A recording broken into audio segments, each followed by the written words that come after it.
So it's the end of yet another week, and here on this channel that means one thing and one thing only. Every weekend I post an episode of this series we do called Your Take Not Mine, where I turn to you, the viewers, to give me your hottest NBA takes of the week based on what's going on at the time, and I then choose my favorite submissions and discuss them in a video. This week, more drama and trade rumors swirled, and a few more big free agency signings were made, so of course there's plenty for us to discuss. In order to submit your takes, I make a community post on either the day of or the day before the video, similar to the one that you see on your screen now, so if you want a chance to be featured in a future episode, be sure to stay on the lookout for that. Before we start though, it turns out about 60% of you watching right now aren't even subscribed to the channel, so please, if you enjoy the content, consider hitting the subscribe button, as not only does it help out a ton, but I also very much appreciate it. Now with that being said, let's begin.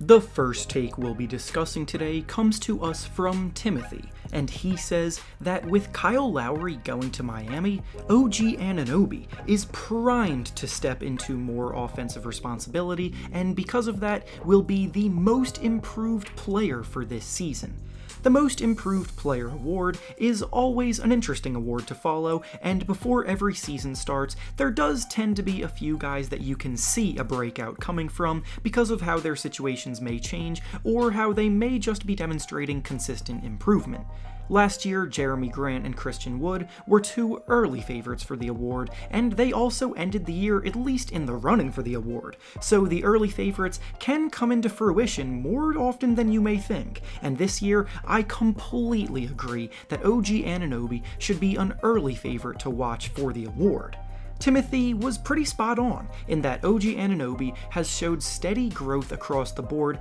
every season. The rate at which he improves his game would be evident regardless of the situation he's presented, and most importantly, with Kyle Lowry gone, he will absolutely get more of an opportunity to shine in a bigger lead role.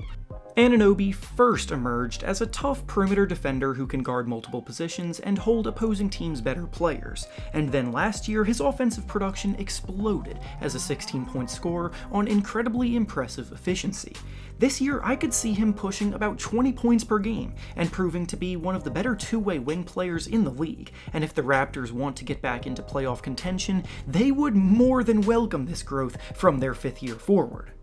The next take we'll be discussing today comes to us from Rohan, and he says that the Golden State Warriors don't need a trade for a star to be championship contenders this year, because their team is good enough already as it currently is. Everyone is definitely excited about the long-awaited return of Klay Thompson to the basketball court, and with him back, the Warriors' OG Big Three of him, Steph Curry, and Draymond Green can get back to playing the way that they did back in 2015 and 2016. But while that all sounds great in theory, the actuality of the situation is clearly different. The Warriors are a team that has missed the playoffs in each of the last two seasons. Even taking all of the context into the situation that needs to be discussed, that's still an uphill climb for contention. Klay Thompson has not played NBA-level basketball in 2 whole years. Obviously, he will be a boost for them, but we literally have no idea if he'll be able to return to his previous form as a two-way contributor, and even if he does, we don't know if that's enough to boost them into contention with the makeup of the rest of the roster. This Warriors squad is far different than those 2015 and 2016 teams because their depth is way younger now than it was then, when they had tremendous depth filled with productive veterans back then that knew their role, and when it comes to competing for a championship, youth and inexperience is rarely what gets the job done. They've been trying to trade all of this youth and their assets for another win-now guy for that exact reason, and they have yet to find a taker for that offer. So while I definitely think they'll be back in the playoffs this year, I really can't say with confidence that they're a legitimate title contender, and based on their search for trades on the market, they probably don't fully believe it yet either. The next take we'll be discussing says that Anthony Edwards has a chance to end up as the next Andrew Wiggins, being an extremely athletic talent, but inefficient scorer who needs to improve defensively. This comparison was pretty common at the time when Edwards was first drafted, but as the season progressed last year, he really started to emerge, and as a result, this kind of talk died down for a bit. Now that the season is over and the dust has settled on everything that went down for him in year one, it's interesting that that a take like this is once again surfacing, hence why I chose it for today's video. Because I suppose it is worth revisiting.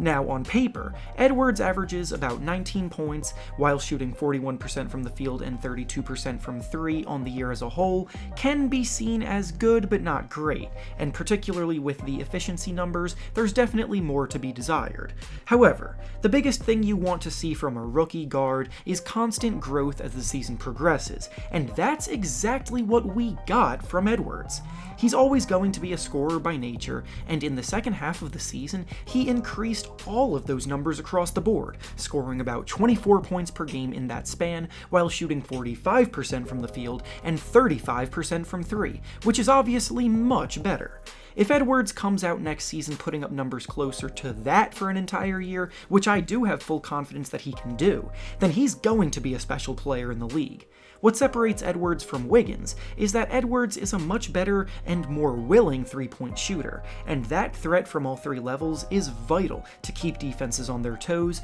especially when he has the ability to blow by defenders and explode for a dunk at the rim if they overextend on him.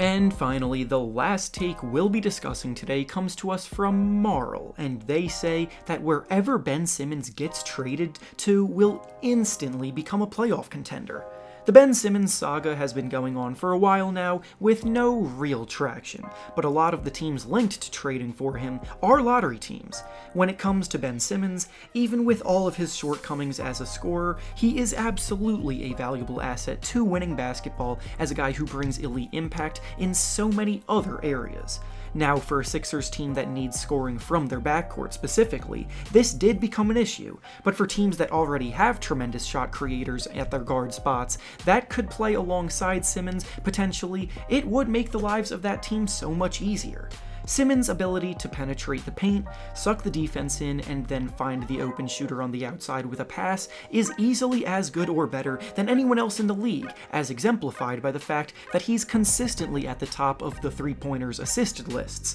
and defensively, he finished second in the Defensive Player of the Year race for a reason. He's the kind of player who will absolutely elevate a bad team to the level of a playoff team, but he's just simply not built to be a go-to scorer. For most teams that already have go-to scoring guards, this is not an issue, but unfortunately the reason that the Sixers are in the mess that they're in right now is because they don't have that.